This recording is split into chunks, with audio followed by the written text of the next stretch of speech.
In the second example of how to use the Textblender, I will make a web page that starts with playing a YouTube video and then with text where all words are linked from Danish into English, and with the next button linking on to a crossword exercise called cross.htm. I start by selecting the language. I will still use English. Go to the overview. I click on media, and in this case I want the media to be a video player from YouTube, so I need to go to YouTube to find a video.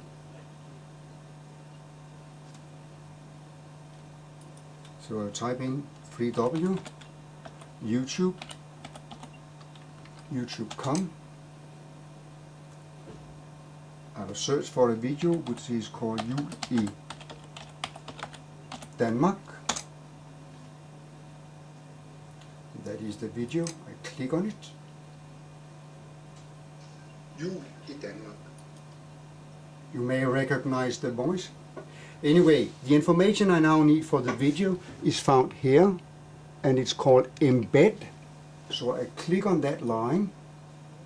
I make sure that I have highlighted all of it, and I press Ctrl C, and then I go back to the Textblender, click the video player, click the button that says embedded video information. It is important to make sure that it is the full text that I paste in. I use Ctrl V and say OK.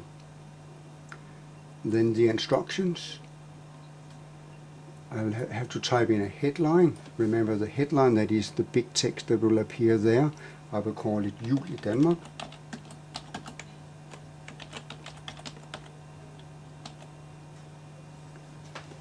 I will still use the phrase click on a word to look it up in the dictionary. I could replace that with a Danish instruction. The exercise that I will link to is just called cross.htm. And in the copyright, video and text, prepared by Kent as an example. Then I click on the main content. You can see that I now start with a YouTube video. Now I want to enter a block of text. To do that, I have to find the text that I have already prepared. I highlight everything by pressing Ctrl A. I copy it by pressing Ctrl C. I then go back to the Textblender and click on Paste Text. And I click Finish. Then I need to select a dictionary. The text is Danish, so I have to select from Danish into English.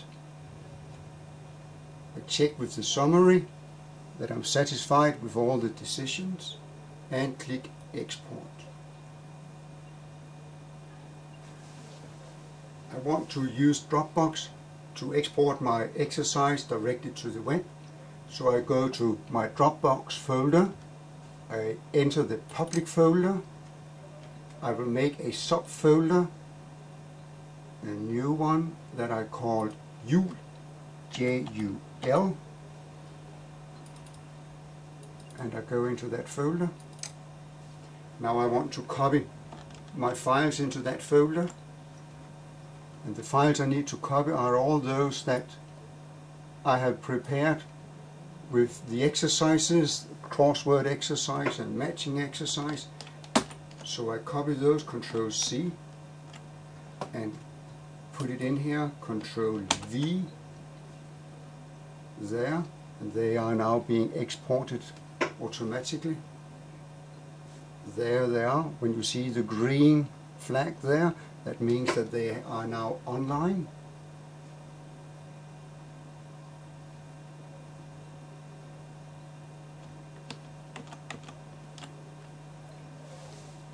I want to export the web page.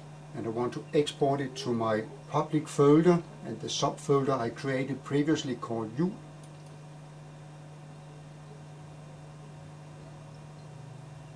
Click on public, I click on Jul, and I will just call it Jul and say OK. It's important that it's called Jul.htm because the ending .htm tells the software that it is a web page. There.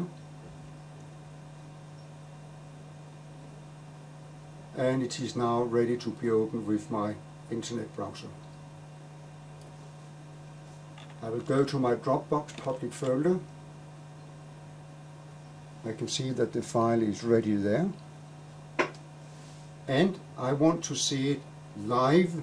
I could click on it now and it will start and it will work locally, but I would also like to see it live in the internet.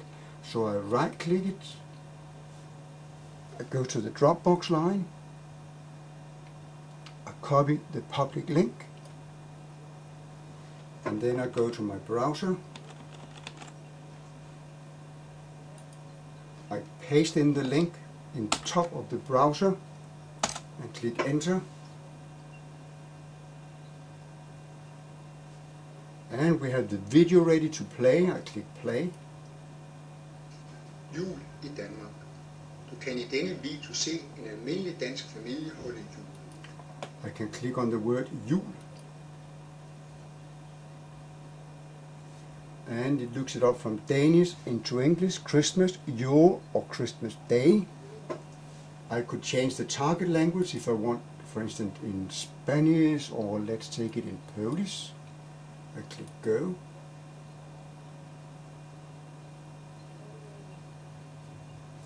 And we have the Polish translation of the Danish word jul.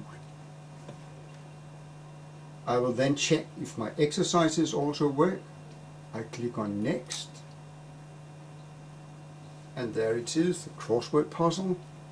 I can go on to the next exercise, a matching exercise, another matching exercise, one more, and a mixed sentence exercise where all the words are mixed and I need to find them in the correct sequence.